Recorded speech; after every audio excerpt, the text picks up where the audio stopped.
Chapitre 20. L'ermite. Il rencontra en marchant un ermite, dont la barbe blanche et vénérable lui descendait jusqu'à la ceinture. Il tenait en main un livre qu'il lisait attentivement. Zadig s'arrêta et lui fit une profonde inclination. L'ermite le salua d'un air aussi noble et si doux que Zadig eut la curiosité de l'entretenir. Il lui demanda quel livre il lisait. « C'est le livre des destinées, dit l'ermite. Voulez-vous en lire quelque chose ?» Il mit le livre dans les mains de Zadig, qui, tout instruit qu'il était dans plusieurs langues, ne put déchiffrer un seul caractère du livre. Cela redoubla encore sa curiosité. « Vous me paraissez bien chagrin, lui dit ce bon père. « Hélas, que j'en ai le sujet, dit Zadig. « Si vous permettez que je vous accompagne, repartit le vieillard, peut-être vous serais-je utile. J'ai quelquefois répandu des sentiments de consolation dans l'âme des malheureux. » Zadig se sentit du respect pour l'air, pour la barbe et pour le livre de l'ermite. Il lui trouva dans la conversation des lumières supérieures. L'ermite parlait de la destinée, de la justice, de la morale, du souverain bien, de la faiblesse humaine, des vertus et des vices, avec une éloquence si vive et si touchante que Zadig se sentit entraîné par lui, par un charme invincible. Il le pria avec instance de ne le point quitter jusqu'à ce qu'ils fussent de retour à Babylone. « Je vous demande moi-même cette grâce, lui dit le vieillard. Jurez-moi par Orosmade que vous ne vous séparerez point de moi d'ici à quelques jours, quelque chose que je fasse. » Zadig jura, et ils partirent ensemble. Les deux voyageurs arrivèrent le soir à un château superbe. L'ermite demanda l'hospitalité pour lui et pour le jeune homme qui l'accompagnait. Le portier, qu'on aurait pris pour un grand seigneur, les introduisit avec une espèce de bonté dédaigneuse. On les présenta à un principal domestique qui leur fit voir les appartements magnifiques du maître. Ils furent admis à sa table au bas bout, sans que le seigneur du château les honorât d'un regard, mais ils furent servis comme les autres avec délicatesse et profusion. On leur donna ensuite à laver dans un bassin d'or garni des rubis. On les mena coucher dans un bel appartement, et le lendemain matin, un domestique leur apporta à chacun une pièce d'or, après quoi on les congédia. Le maître de la maison, dit Zadig en chemin, me paraît être un homme généreux, quoique un peu fier. Il exerce noblement l'hospitalité. En disant ces mots, il aperçut qu'une espèce de poche très large que portait l'ermite paraissait tendue et enflée. Il y vit le bassin d'or, garni de pierreries que celui-ci avait volées. Il n'osa d'abord en rien témoigner, mais il était dans une étrange surprise.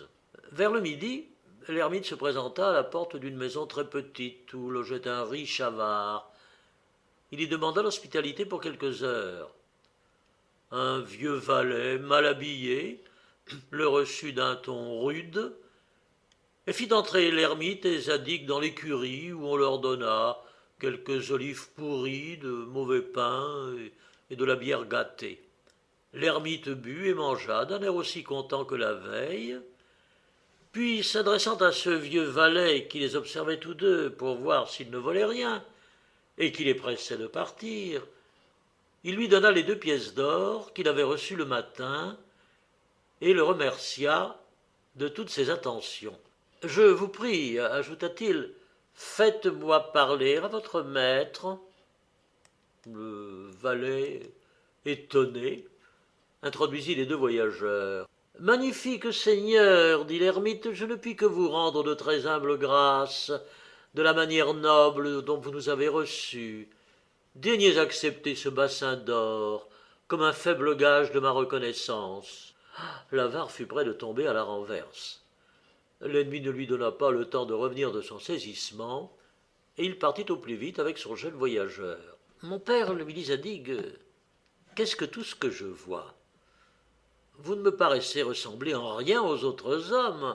Vous volez un bassin d'or garni de pierreries à un seigneur qui vous reçoit magnifiquement, et vous le donnez à un avare qui vous traite avec indignité. Mon fils, répondit le vieillard, cet homme magnifique qui ne reçoit les étrangers que par vanité et pour faire admirer ses richesses deviendra plus sage. Et l'avare apprendra à exercer l'hospitalité. Ne vous étonnez de rien et suivez-moi.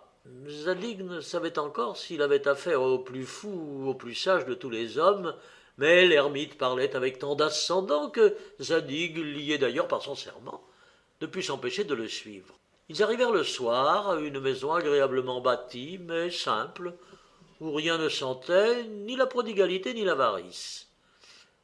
Le maître était un philosophe retiré du monde, qui cultivait en paix la sagesse et la vertu, et qui cependant ne s'ennuyait pas. Il s'était plu à bâtir cette retraite dans laquelle il recevait les étrangers avec une noblesse qui n'avait rien de l'ostentation. Il alla lui-même au-devant des deux voyageurs, qu'il fit reposer d'abord dans un appartement commode. Quelque temps après, il les vint prendre lui-même pour les inviter à un repas propre et bien entendu, pendant lequel il parla avec discrétion des dernières révolutions de Babylone. Il parut sincèrement attaché à la reine et souhaita que Zadig eût paru dans la lice pour disputer la couronne, mais les hommes, ajouta-t-il, ne méritent pas d'avoir un roi comme Zadig. Celui-ci rougissait et sentait redoubler ses douleurs. On convint dans la conversation que les choses de ce monde n'allaient pas toujours au gré des plus sages. L'ermite soutint toujours qu'on ne connaissait pas les voies de la providence et que les hommes avaient tort de juger d'un tout dont ils n'apercevaient que la plus petite partie. On parla des passions. Ah, qu'elles sont funestes, dit Zadig. Ce sont les vents qui enflent les voiles du vaisseau, repartit l'ermite. Elles le submergent quelquefois, mais sans elles il ne pourrait voguer. La bile rend colère et malade, mais sans la bile l'homme ne saurait vivre. Tout est dangereux ici-bas et tout est nécessaire. On parla de plaisir, et l'ermite prouva que c'est un présent de la divinité, car, dit-il, l'homme ne peut se donner ni sensation ni idée. Il reçoit tout, la peine et le plaisir lui viennent d'ailleurs comme son être. Zadig admirait comment un homme qui avait fait des choses si extravagantes pouvait raisonner si bien.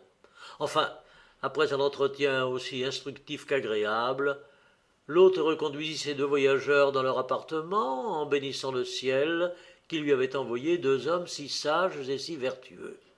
Il leur offrit de l'argent d'une manière aisée et noble qui ne pouvait déplaire. L'ermite le refusa et lui dit qu'il prenait congé de lui, comptant partir pour Babylone avant le jour. Leur séparation fut tendre. Zadig, surtout, se sentait plein d'estime et d'inclination pour un homme si aimable. Quand l'ermite et lui furent dans leur appartement, ils firent longtemps l'éloge de leur hôte.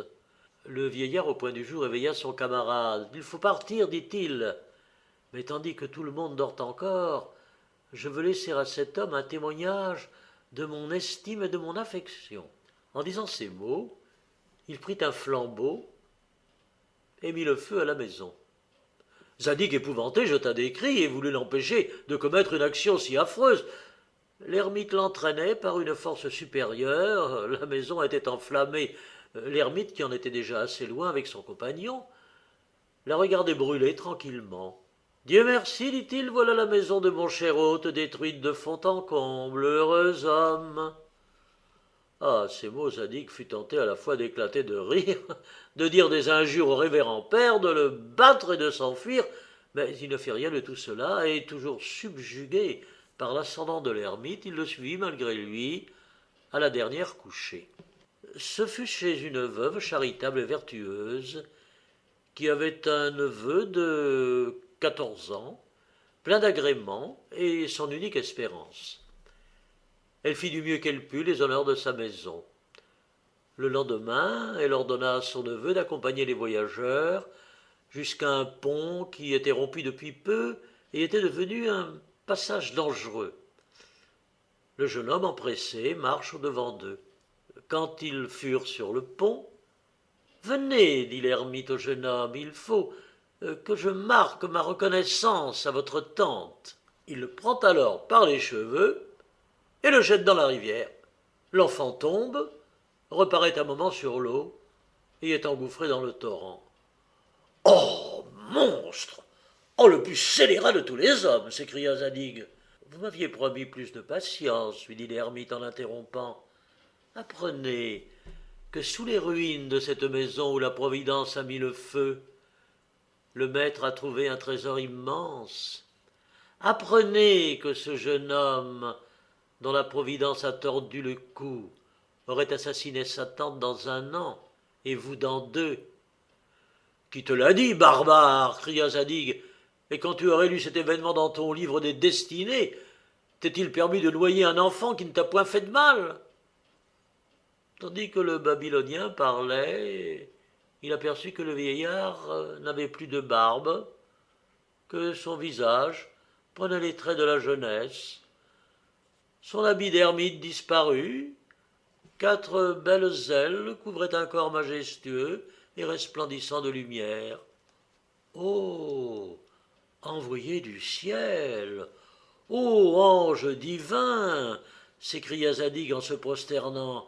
« Tu es donc descendu de l'Empyrée pour apprendre à un faible mortel à se soumettre aux ordres éternels. Les hommes, dit l'ange Jesrad, jugent de tout sans rien connaître. Tu étais celui de tous les hommes qui méritait le plus d'être éclairé. » Zadig lui demanda la permission de parler. « Je me défie de moi-même, dit-il, mais oserais-je te prier de m'éclaircir un doute? Ne vaudrait-il pas mieux avoir corrigé cet enfant et l'avoir rendu vertueux que de le noyer ?» Jesrad reprit.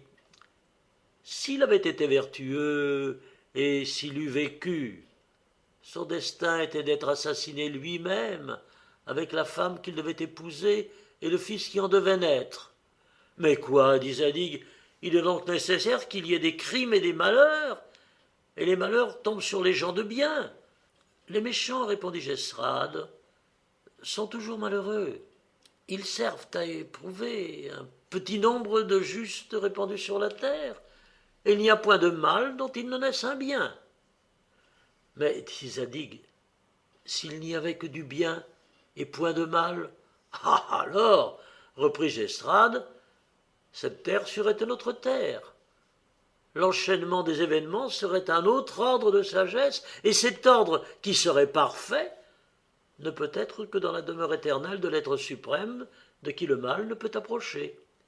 Il a créé des millions de mondes, dont aucun ne peut ressembler à l'autre. Cette immense variété est un attribut de sa puissance immense. Il n'y a ni 2 feuilles d'arbre sur la terre, ni de globe dans les champs infinis du ciel qui soient semblables. Et tout ce que tu vois sur le petit atome où tu es né devait être dans sa place et dans son temps fixe selon les ordres immuables de celui qui embrasse tout. Les hommes pensent que cet enfant qui vient de périr est tombé dans l'eau par hasard, que c'est par un même hasard que cette maison est brûlée. Mais il n'y a point de hasard. Tout est épreuve ou punition, ou récompense, ou prévoyance. Souviens-toi de ce pécheur qui se croyait le plus malheureux de tous les hommes. Rosmat t'a envoyé pour changer sa destinée. Faible mortel, cesse de disputer contre ce qu'il faut adorer. Mais, dit Zadig, comme il disait mais, l'ange prenait déjà son vol vers la 10e sphère. Zadig, à genoux, adora la Providence et se soumit. L'ange lui cria du haut des airs « Prends ton chemin vers Babylone !»